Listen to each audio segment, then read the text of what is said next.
Banyeshuri bakunzi ba YouTube channel yacu, dongeye kubasuza kandi tubaha ikaze kuri shuri. Ni Thompson muri kumwe kuri uyu munsi. Tugiye kuganira ku isomo bita repairing metal detector. Ni ukuntu ushobora gukemura ibibazo bya metal detector, ibyo yagira ibyo aribyo byose ukaba wabasha kubikemura, ndetse ukaba wanayirinda kuba yagira ibindi bibazo mu gihe cyahazaza. Ikibazo cya mbere ushobora kwibaza uti metal detector ni iki? Metal detector ni igikoresho kigufasha kubona ibyuma biri hafi cyangwa se bikwegereye. Nk'urugero, dukurikije uko hano mu gihugu cyacu biba bimeze, nk'iyo ugiye nko muri banki cyangwa ahandi hantu hatangirwa serivisi, ni bya byuma bagusakisha cyangwa se kimwe baguswipingaho, bakunyuzaho bareba n'iki ufite. Zifashishwa kenshi kubw'inyungu cyangwa se kubw'impamvu y'umutekano.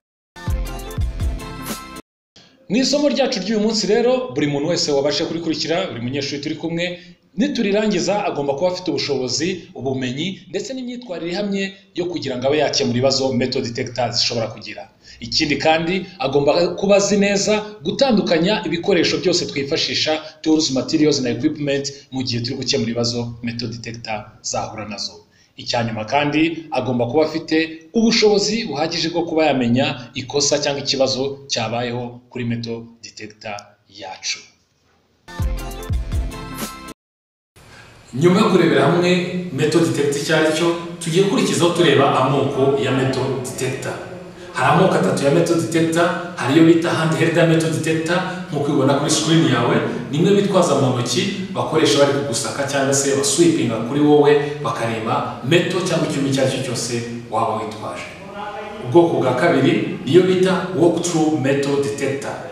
Nimwe bakoresha nko ku kibuga cy'indege cyangwa mu banki, unyuramo wese ikabasha kudetekitinga cyangwa se ikabasha kugaragaza icyuma waba witwaje kikuriho kuri wowe n'igice giherereyemo. Ubwoko bwa nyuma aribwo bwa gatatu niyo bita ground metal detector. Niyo bakoresha badetekitinga cyangwa se bashaka ibyuma byaba biri hasi mu butaka. Tuze gucika. Metal detector kandi zikunda gukoreshwa kubw'impamvu y'umutekano, basaka bareba waba witwaje ikintu cy'icyuma cyangwa se ikindi cyari cyo cyose gishobora guhungabanya umutekano muri rusange. Kuri uyu munsi wacu tugiye kurebera hamwe handheld metal detector. Ni ya metal detector bakoresha bitwaje mu ntoki ku mpamvu z'umutekano, bayikunyuzaho bareba icyo waba witwaje. Bashobora kuyikoresha ku mabanki, ku mastade, ku nsengero n'ahandi henshi hatandukanye. Kuri ubu tugiye kurebera hamwe ibice bigize handheld metal detector yacu.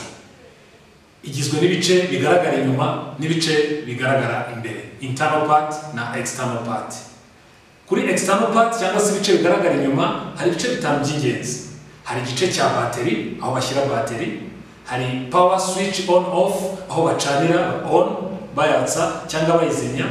Hakaba igice cya vibration cyangwa se vibrator, aho ukanda kugira ngo active uburyo bwo kuvibra mu gihe hari ikintu ya metal detector yacu idetectinze cyangwa se ibonye. Hakaba low na high sensitivity switch, ni hamwe bongerera cyangwa bakagabanyiriza ubushobozi bw'iyo handheld metal detector yacu bwo kubasha kubona metal cyangwa se ikintu kiri hafi yayo. Hari igice cya nyuma aricyo bita red. Red ni lighting emitting diode, ni twa tutara bita indicator dufasha kugaragaza igihe hari icyo babonye. Nyuma yo kubona ibice bigize handheld metal detector yacu by'inyuma, tugiye kurebera hamwe iby'imbere aribyo bita internal part. Igizwe n'ibice bitatu by'ingenzi. Hari LC circuit, nk'uko mubibona kuri block diagram yacu, niyo capacitor niyo inductor biba byinstaye biri en parallel. Akamaro kabyo, imwe ni electrical field storage cyangwa se ibika electrical field cyangwa signal, indi kaba magnetic field storage ikabika magnetic signal. Zombi ziruzuzanya, zidufasha gufasha igice cya kabiri cyo bita proximity sensor, yandi sensinga device cyangwa se icyuma tubonye hafi ya metal tubonye hafi ya handheld metal detector yacu. Igice cya nyuma kigizwe na buzzer, nimwe itanga ya signal. Iyo sensor yacu maze gusensinga icyuma yohereza kuri red hamwe na buzzer, ni hamwe hasohoka ryajwi rituma tumenya ko hari icyo babonye, kimwe na vibration muri rusange. ngibyo ibice bitatu by'ingenzi bigize handheld metal detector yacu. Bitewe kandi n'umudesigner waradesigninze handheld metal detector yacu, bashyiramo kandi amaresistor yifashishwa ku resistor current biflowing cyangwa se yifashishwa ku resistor umuriro uba uri guca muri iyo circuit yacu muri rusange ikombina handheld metal detector. Handheld metal detector ushobora kwibaza uti ni ibihe bibazo zikunda kugira, babikemura gute?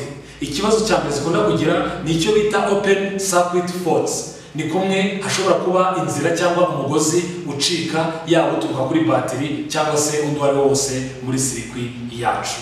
Kugikemura nta kindi ni ugusodaringa cyangwa kongera guteranya wa mugozi wacu wacitse kugira ngo iyo open circuit ive muri device yacu ibashe kongera gukora nk'uko yari isanzwe. Ikibazo cya kabiri gikunda kubaho ni icyo bita short circuit fault. Ni kumwe inzira imwe ishobora guhura n'indi bigatuma transmission cyangwa se ugusirikira kwa current yacu muri ya handheld metal detector yacu itagenda neza nk'uko twabonye iyi circuit yacu cyangwa block diagram yacu kuri screen.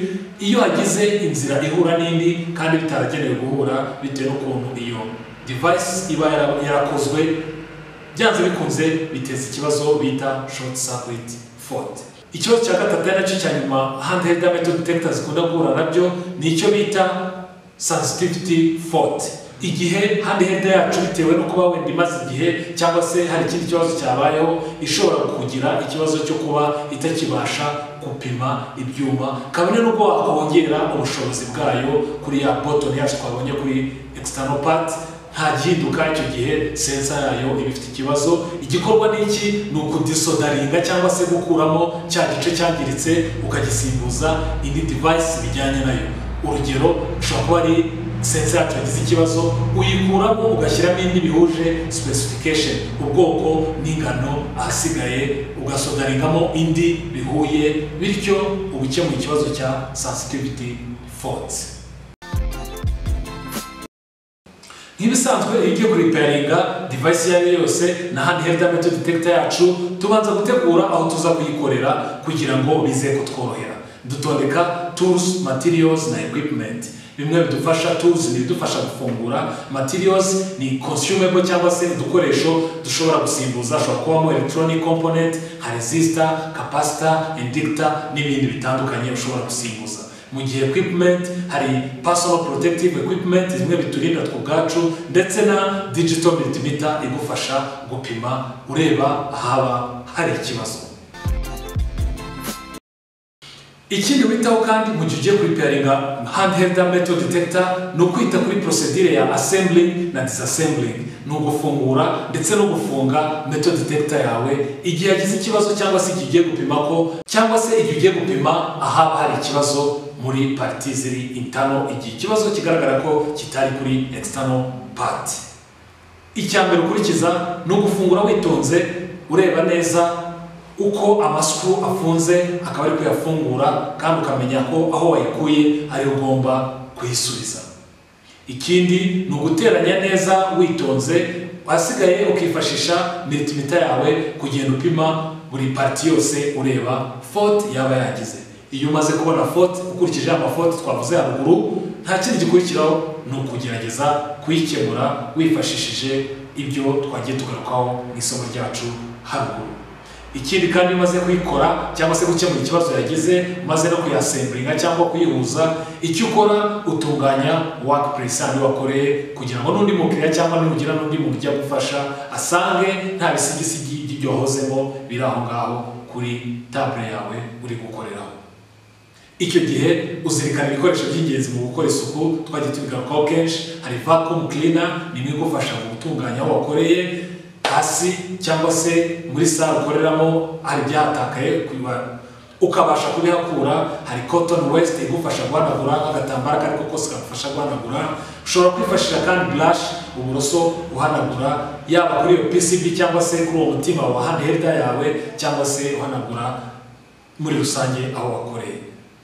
Iyo umaze gukemura ibibazo handheld metal detector yawe yagize, ukora report nk'umutekinisiye w'umunyamwuga, wuzuza report igizwe n'ibyo wakoresheje, ibyo wakeneye, ibyashize, kugira ngo ubashe kugena igiciro nyirizina cy'ibyakoreshejwe na raporo yawe ku buryo n'uwagusura yabibona muri ripoti yawe.